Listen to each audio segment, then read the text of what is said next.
Honorable Chief Justice Ashutosh Kumar Aru, Justice Arundev Chaudhary Division Bench এটা গুৰুত্বপূৰ্ণ ৰায় দিছে এই ৰায়টো দিছে কিছুদিনৰ পৰা গুৱাহাটী উচ্চ ন্যায়ালয়ত উচ্ছেদ সম্পৰ্কত কিছুমান কেছ চলি আছে ৰিপিটিশন চলিছে আৰু ৰিপিটিশনৰ ইন্টাৰিম অৰ্ডাৰ এগেইনষ্ট ডিভিজন বেঞ্চত এপিল হৈছিল এই এপিলত আজি এটা খুব গুৰুত্বপূৰ্ণ জাজমেন্ট দিলে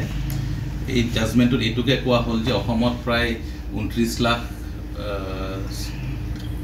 বিঘা মাটি ফৰেষ্টৰ পৰা বিভিন্ন জায়গাত অসমত হেৰি হৈ আছে এনক্ৰোচমেন্ট চলি আছে আৰু সেই এনক্ৰোচমেন্টৰ যেটো স্টেপ অসম চৰকাৰে লৈছে আজি 2-3 মাহৰ পৰা হেতু গুৱাহাটী উচ্চ ন্যায়ালয়ে প্ৰশংসা কৰি কেইটামান নিৰ্দেশনা জাৰি কৰিছে সেই নিৰ্দেশনা মতে যিসকল ব্যক্তি বৰ্তমানলৈকে উৰিয়াম ঘাটত অৰ্থাৎ দয়াং ৰিজাৰ্ভ ফৰেষ্ট আৰু নাম্বৰ ৰিজাৰ্ভ ফৰেষ্টত আছে যিসকল ইতিমধ্যে তাৰ পৰা উঠি গল তেওঁলোকক বাদ দি পেলাই যিসকল এতিয়াও কোৰ্টৰ অৰ্ডাৰৰ ভিত্তিত তাতে আছে তেওঁলোকক আজিৰ পৰা 7 দিনৰ ভিতৰত সেই জায়গা এৰি যাবলৈ নিৰ্দেশ দিছে আৰু যদি তেওঁলোক কোনোবাই সেই নিৰ্দেশ অমান্য কৰে অসম চৰকাৰক 7 দিনৰ পিছত উচ্ছেদ অভিযান পুনৰ চলাবলৈ নিৰ্দেশ দিছে ইয়াৰ উপৰি এই এনক্ৰোচমেন্ট নহয় তাৰ কাৰণে গুৱাহাটী উচ্চ ন্যায়ালয়ে নিৰ্দেশনা জাৰি কৰিছে আৰু কৈছে যাতে পিৰিয়ডিকেলি তাতে মনিটৰিং হয় সাৰ্ভিলেন্স হয় আৰু তেওঁলোকে পেট্ৰোলিং ৰেগুলাৰলি হ'ব লাগিব চেক পোষ্ট বহাবলৈ নিৰ্দেশ দিছে আৰু পাৰিলে বাৰবে দুৱাই অৰ্থাৎ কাটাতেৰৰ বেৰা দি গোটেই ফৰেষ্টখন ঘেৰাও কৰি দিবলৈ গুৱাহাটী উচ্চ ন্যায়ালয়ে নিৰ্দেশ দিছে যাতে ভৱিষ্যতৰ সময়ত ফৰেষ্টত আজিৰ যি ধৰণে এনক্ৰোচমেন্ট হৈছে হেনুকা যাতে পুনৰাবৃত্তি নহয় তাৰ কাৰণে গুৱাহাটী উচ্চ ন্যায়ালয়ে ফৰেষ্ট ডিপাৰ্টমেণ্টক নিৰ্দেশ দিছে যাতে ভৱিষ্যতে তেনেকুৱা নহবৰ কাৰণে যেটো মেকানিজম এটা হল মেকানিজম কৰিব দিছে আৰু 2 নম্বৰ কিছুমান পদক্ষেপ ল'ব দিছে যাৰ ফলত কোনো ধৰণৰ ব্যক্তি আনঅথৰাইজলি ফৰেষ্টত যাতে সোমাব নোৱাৰে তাৰ কাৰণে বিহিত ব্যৱস্থা গ্ৰহণ কৰিবলৈ নিৰ্দেশ দিছে আগৰ ফৰেষ্টৰ অফিচিয়েলছ সকলে তেওঁলোক থকা অৱস্থাটো যেহেতু বিভিন্ন সময়ত এনক্ৰোচমেন্ট হৈছিল সেইটো গুৰুত্ব সহকাৰে গুৱাহাটী উচ্চ ন্যায়ালয়ে আজি অবজাৰ্ভ কৰিছে আৰু কৈছে যিসকল ফৰেষ্ট অফিচাৰে তাতে তেওঁলোকৰ কৰ্তব্যত থকা সময়টো যে তাতে বিভিন্ন সময়ত এনক্ৰোচমেন্ট হৈছিল বা বিভিন্ন কমাৰ্শিয়েল এক্টিভিটিজ আৰু ফৰেষ্টত যিবিলাক কাম নন ফৰেষ্ট এক্টিভিটিজ হোৱাত সহায় কৰিছিল বা তেওঁলোকে চকুমুদি আছিল সেইসকল ফৰেষ্ট অফিচাৰ এগেইনষ্টত প্ৰসিডিংছ ড্ৰ কৰিবলৈ অসম চৰকাৰক নিৰ্দেশ দিছে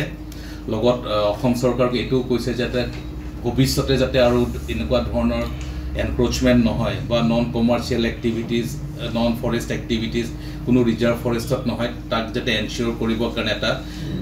মেকানিজম এটা তৈয়াৰ কৰিব দিছে আৰু ৰেগুলেশন আনিব দিছে আজিৰ তাৰিখত ফৰেষ্ট লত এনক্ৰোচমেন্ট অতৰাবৰ কাৰণে বিশেষ কোনো ধৰণৰ প্ৰচিডিউৰ নাই যদিও আমাৰ ৰেভিনিউ ভিলেজ বা ৰেভিনিউ এৰিয়াত যদি কোনোবা এনক্ৰোচমেন্ট কৰে তাতে ডিটেইল প্ৰচিডিউৰ এটা আমাৰ ৰেভিনিউ ৰেগুলেশনছত দিয়া আছে কেনেকৈ তেওঁলোকক তাৰ পৰা এভিট কৰা হ'ব কিন্তু ফৰেষ্টত যেহেতু কোনো লোকক ফৰেষ্টত আনঅথৰাইজলি সোমাবই দিব নোৱাৰে বা কোনোবা যদি সোমাই তাতে তেওঁলোকে ইমিডিয়েটলি ক্ৰিমিনেল অফেন্স কৰা হয় আৰু তেওঁলোকৰ এগেইনষ্ট প্ৰসিকিউশনৰ প্ৰভিজন আছে অৰ্থাৎ গভৰ্ণমেণ্টে ক্ৰিমিনেল প্ৰসিকিউশন কৰিব পাৰে কোনোবাই যদি ইলিগেলি ফৰেষ্টত ভিতৰত এনি ধৰণৰ এক্টিভিটিজ বা ট্ৰেছপাছো কৰে সেই সম্পৰ্কত সেকশন 25 আৰু 24 আছে আৰু সেই কাৰণে গুৱাহাটী উচ্চ ন্যায়ালয়ে কৈছে যিসকল ব্যক্তিয়ে ফৰেষ্ট ল্যান্ডত ইতিমধ্যে এনক্ৰোচ কৰি আছিল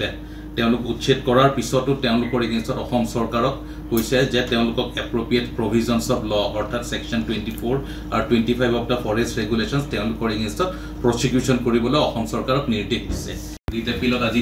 নিৰ্দেশনা জাৰি কৰিছে এই দুটা কেছ দয়াং ৰিজাৰ্ভ ফৰেষ্ট আৰু নাম্বৰ ৰিজাৰ্ভ ফৰেষ্টৰ পিটিশনাৰ বা তাতে বেদখলকাৰী সকলে কৰা তৰা কেছ আছিল কিন্তু যেটো অৰ্ডাৰ দিছে সেই অৰ্ডাৰটো অসমত বিভিন্ন জায়গাত থকা ৰিজাৰ্ভ ফৰেষ্টত বহাল থাকিব ঠিক আছে সকলোতে এই অৰ্ডাৰটো প্ৰযোজ্য হ'ব আজি যেটো নিৰ্দেশ দিলে এই নিৰ্দেশটো যদিও উৰিয়াম ঘাটত থকা দয়াং ৰিজাৰ্ভ ফৰেষ্ট আৰু নাম্বৰ ৰিজাৰ্ভ ফৰেষ্টৰ ক্ষেত্ৰত প্ৰযোজ্য কিন্তু এই যিখিনি নিৰ্দেশনা জেনেৰেলি দিছে এইখিনি অসমত থকা বিভিন্ন ৰিজাৰ্ভ ফৰেষ্ট বেদখল মুক্ত হ'বৰ কাৰণে যিখিনি পদক্ষেপ কৰিব দিছে সেইখিনি যাতে প্ৰত্যেকখন ৰিজাৰ্ভ ফৰেষ্টতে অসম চৰকাৰ তথা ফৰেষ্ট ডিপাৰ্টমেণ্টে একদম পুংখানুপুংখভাৱে ফলো কৰি পেলাই কাৰ্য ব্যৱস্থা ল'বলৈ নিৰ্দেশখিনি বহাল থাকিব তেওঁলোকৰ ওপৰত যিকোনো খবৰৰ বাবে যোগাযোগ কৰক 7099017330 লগতে 7099017110 নম্বৰত